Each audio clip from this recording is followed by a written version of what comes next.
Jimmy. Is Jimmy Kimmel going to war after his indefinite suspension? What Tonight Show legend Jay Leno is saying today. As the late-night brotherhood fights back. We have another fun, hilarious, administration-compliant show. Then, death on a thrill ride. What caused the blunt impact injuries? The victim was completely slouched over. Plus, home invasion. One big problem. They accidentally shot the homeowner. Come on, man. And Granny's long crawl. She broke her leg in this remote and desolate area and crawled on her stomach for 14 hours. Crawling on her belly all that time. My left foot like this? Yes. Okay. Plus, wedding day disaster. The bridal party who say they were booted from their Airbnb just hours before the wedding. We're not having a house party. We're doing our hair for a wedding. I'll give you 30 minutes, then I'm going to call the sheriff.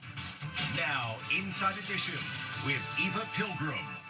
Hello and thanks for joining us. I'm Eva Pilgrim. Jimmy Kimmel lawyering up. After his show was suspended indefinitely, Kimmel spotted in his sports car on his way to the office of a high-powered attorney. Jim Murray has the latest on the late-night drama the whole country is talking about. Jimmy Kimmel is in talks today to get his show back. He was spotted heading into a meeting with a high-powered entertainment lawyer and is in negotiations with Disney to end his suspension. Hey, Jimmy, how you doing? How you holding up? There's ongoing discussions. Jimmy, his manager, some lawyers, and of course Disney brass as well, are all sort of formulating a plan to figure out how to come back from this. According to reports, the meeting was cordial, but little progress was made, and negotiations ended in a stalemate. Do you think Jimmy Kimmel will come back? Disney wants him to come back, and I think Jimmy ultimately wants to come back. I don't think this is the way he wants it to end, and I also don't think he wants to give a big win to Donald Trump. On Friday, Kimmel took a break from all the drama for an appointment with his dentist. His friend and former co-host from The Man Show, Adam Carolla, says he reached out to Kimmel when the news of his suspension broke. I just sent him a text that just said, thinking about you, hope you're okay. He just wrote back, I'm being followed by a helicopter. And I was like, oh, wow, these are strange times. And could The View be the next show to face the axe? FCC Commissioner Brendan Carr says the show is in his crosshairs for not booking enough conservative guests. I think it's worthwhile to have the FCC look into whether The View and some of the other programs that you have still qualify as bona fide news programs and therefore exempt from the equal opportunity regime that Congress has put in place. The ladies have been conspicuously silent about the Jimmy Kimmel drama, the week's hottest topic, and their fans are taking note. Where is your outrage and coverage on Jimmy Kimmel? Shame on you, writes one viewer on social media. The Hollywood Reporter quotes a source who says the panel was not forbidden from discussing Kimmel and speculates that the ladies opted to self-censor. Late-night veteran Jay Leno says he's hopeful Kimmel will be back on the air soon. I think Jimmy will land on his feet. He's a talented guy. He's funny. And let's see what happens. Maybe he might be on in just a couple of weeks again. Others aren't so optimistic. It is quite possible the Kimmel Show is never coming back on the air. That's in part because local station groups, having heard the threats and the pressure from the FCC and the Trump administration, may not ever want to air Kimmel's show again. Meantime, Kimmel's fellow late-night hosts are rallying around him, as well as speaking out to say he's a close friend. They also say they're worried about what all this means for free speech in America. Ann Mercogliano has more. The late-night comics are circling the wagons, coming to the defense of Jimmy Kimmel, and they're doing it the way they know best, with biting humor. We have another fun, hilarious, administration-compliant show. The Daily Show is decked out in gold, mimicking Trump's legendary love of gilded decor. Jon Stewart usually hosts his show from this New York studio on Mondays, but he made a rare Thursday night appearance, pretending to be terrified of saying anything that might displease President Trump. Coming to you tonight from the real the crime-ridden cesspool that is New York City. It is a tremendous disaster, like no one's ever seen before. Someone's National Guard should invade this place, am I right? Stephen Colbert opened with a spoof from Disney's Beauty and the Beast. Shut Yeah. Trap. Shut your trap. We're warning you to cut the clap. Our leader's skin is thinner than the sheet of plastic wrap. He also resurrected his classic Colbert Report persona. Just give up and stop saying anything that might upset the president. And if you think that's a terrible idea, no, you don't. And that's the word. I think they're truly nervous about the future of the late night genre and whether you can go on over-the-air television and speak your mind freely if the government doesn't like it. Jimmy Fallon had the same idea. Punchlines about Trump were dubbed over with compliments. President Trump just wrapped up his 3-day trip to the UK, and he Looked incredibly handsome. as always, his tie was Exactly the right length. And Seth Meyers paid sarcastic tribute to the president. I've always believed he was, a visionary, innovator, a great president, and even better golfer. And if you've ever seen me say anything negative about him, that's just AI. Tonight, for the third night in a row, Jimmy Kimmel Live will be replaced by a rerun of Celebrity Family Feud. Death on a thrill ride. It's the hot new roller coaster at Orlando's Universal theme park, Stardust Racers. Now, the ride is closed after authorities say a 32-year-old man died of blunt force trauma. Stephen Fabian spoke with someone who was on the ride when it happened. Death on the roller coaster. A 32-year-old man was found dead at Orlando's Epic Universe. The ride, Stardust Racers, opened just 4 months ago. The medical examiner ruled that Kevin Rodriguez Zavala died of multiple blunt impact injuries. First responders said he had not been properly strapped in. He was on a roller coaster ride and unsecured. I'm being advised not looking good. I had to walk right by the victim, and the victim was completely slouched over the restraint. Was there any blood?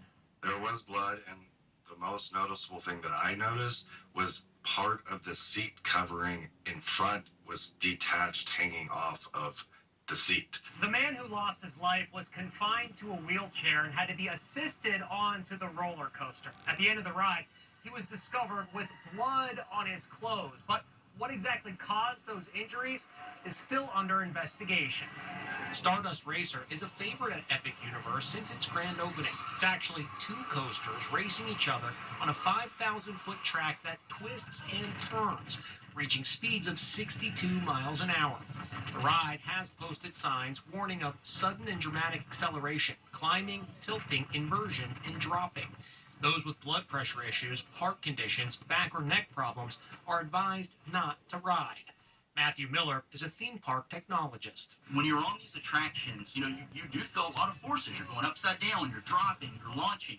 Nothing that is dangerous if you're holding yourself up. But I'm wondering, did the individual pass out or have their medical emergency somewhere along the track? Their body probably went limp and was unable to hold itself up. Universal Theme Parks released a statement saying they are devastated and are cooperating with the investigation. Now check out this crazy video. Why would a Dodge Durango Hellcat with a price tag of around $100,000 be crushed? Well, cops in Louisville smushed the vehicle to make a statement about the dangerous street takeovers. The Hellcat was one of 167 vehicles confiscated during street racing crackdowns. The wrong guy was shot. Body cam video shows deputies responding to a home break-in call. One officer opened fire. The would-be thieves escaped, running away. But one person was shot. As Les Trent tells us, it was the homeowner. Deputies respond to a home invasion. They have reports that 4 suspects attempted to break in and the homeowner fired at them. The would-be robbers fled on foot. Deputies are on alert. They check the perimeter of the home.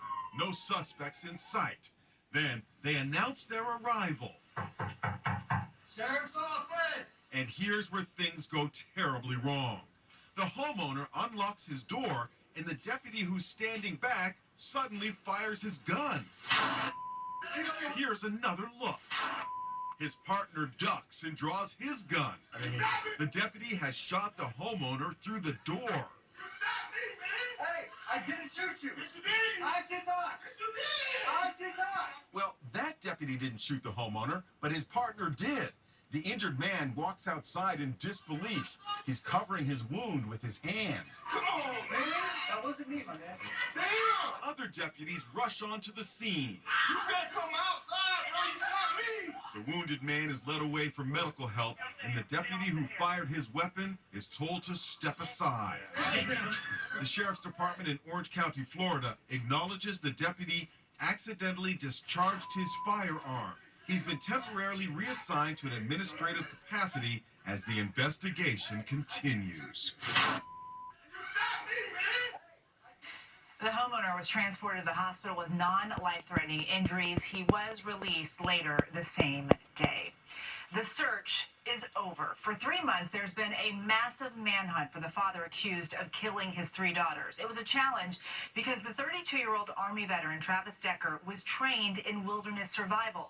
But investigators now think they found his body decomposed in a remote section of Washington State National Forest, where they focused their search. Clothing on the remains appears to match Decker's, and DNA tests are being done to determine if it's really him. She was clearing debris on her ranch for her grandson's wedding when she had an accident, breaking her hip with no one nearby and no cell phone service. She had no other option but to crawl for help, and she crawled for 14 hours. This grandmother is taking her first steps down a dirt road that nearly took her life. 75-year-old Charlene Kirby was cleaning her ranch for her grandson's wedding when she hopped in her side-by-side to dump some debris. The vehicle jackknifed, and she fell. I knew immediately that I had broke my femur. And when you break your femur, it's potentially deadly, isn't it? It can be. It was 7 p.m., and the retired nurse was a quarter mile from her house in McCoy, Colorado. What followed was an extraordinary effort to save herself. She broke her leg in this remote and desolate area and crawled on her stomach for 14 hours to safety. It wasn't even a thought in my mind to stay there. It's like, I need to get to my house and call an ambulance. So I moved my good leg and next to my injured leg. Charlene was stuck on the ground like this when she started to crawl. Put this arm forward and pull and push with that foot. Yep. My left foot like this? Yes. Okay. Did you stop every so often, or did you just keep going?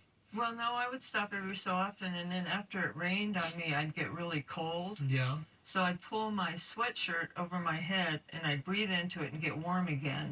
She creeped forward inch by agonizing inch. And then it started getting dark, and we have a mountain lion that's been up on this ridge.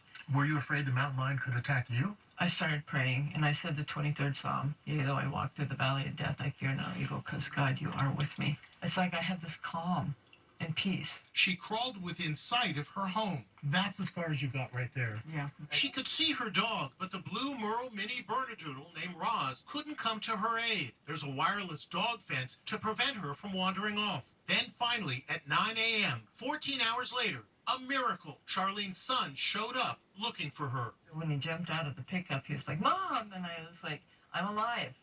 I broke my hip. Go call an ambulance. She spent 1 month in rehab, but made it out in time to dance with her grandson at his wedding on her ranch after that 14-hour crawl to her home. There was no doubt in my mind that God was protecting me. Charlene says doctors told her that her injuries were so severe she would never be able to dance at her grandson's wedding, to which she replied, watch me. We'll be back with much more Inside Edition after this. Next, the suspected burglar who got away by sweet-talking the family dog. Plus, wedding day disaster. The bridal party who say they were booted from their Airbnb just hours before the wedding. We're not having a house party. We're doing our hair for a wedding. I'll give you 30 minutes, then I'm going to call the sheriff. Inside Edition with Eva Pilgrim. We'll be right back. She sweet-talked the dog. A suspected home invader caught on video rifling through a family's possessions, and she did all she could to make sure the big dog who was home alone didn't go on the attack. Why is this dog getting all worked up? It's a home invader, and from the moment the thief enters, she sweet-talks the dog. She tries shushing.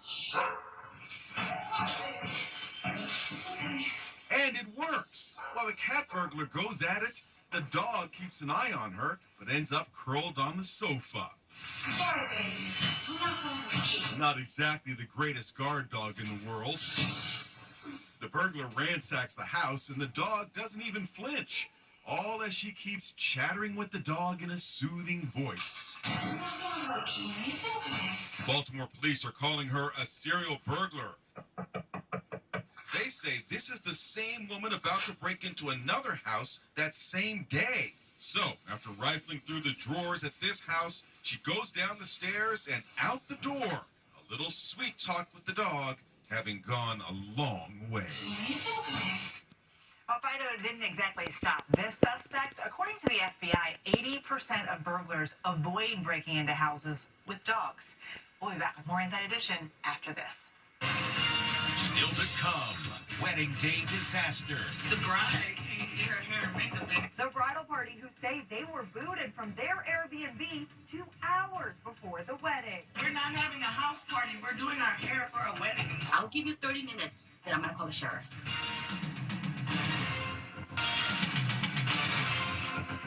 Wedding day disaster. A bride was super excited on her big day doing hair and makeup at an Airbnb. Then she got kicked out just hours before walking down the aisle.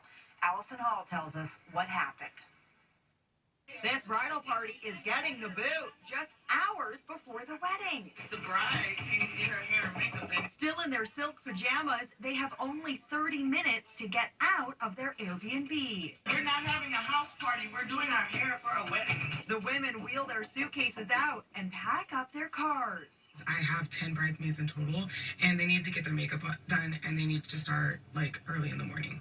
So what was the problem? The bride was accused of having too many guests in the house. The rental agreement states that there can only be 6 people at a time in the Airbnb. I told her that, my policy is very strict. I spoke with the homeowner, Raina Tart, who's an Airbnb superhost in Montgomery, Texas. She gave bride Angel Dukes an ultimatum. I'll give you 30 minutes, then I'm gonna call the sheriff. So the bride and her bridesmaids fled the premises. Her hairstylist shared this now viral video. What do you think about people saying, it was this person's wedding day, give them a break, you should have just let them stay? At that time, I made that decision because I'm following my house rules and I'm following the contract. As for the bride and her bridesmaids, they finished getting ready at the wedding venue. Wedding day disaster averted. I looked beautiful. I had my dream wedding. It was amazing. Everybody had fun. Congratulations to the newlyweds. And speaking of romance, coming up, what do you see? A husband's big surprise. Finally today, a wife comes home after a long day to find her husband has planned a special surprise. How romantic. A trail of candles leads to the bedroom. So what did the husband spell out in candles? You forgot to pay the power bill. Oh my God, did I really? Yep, and that's why the lights were out. That's Inside Edition. We'll see you next time.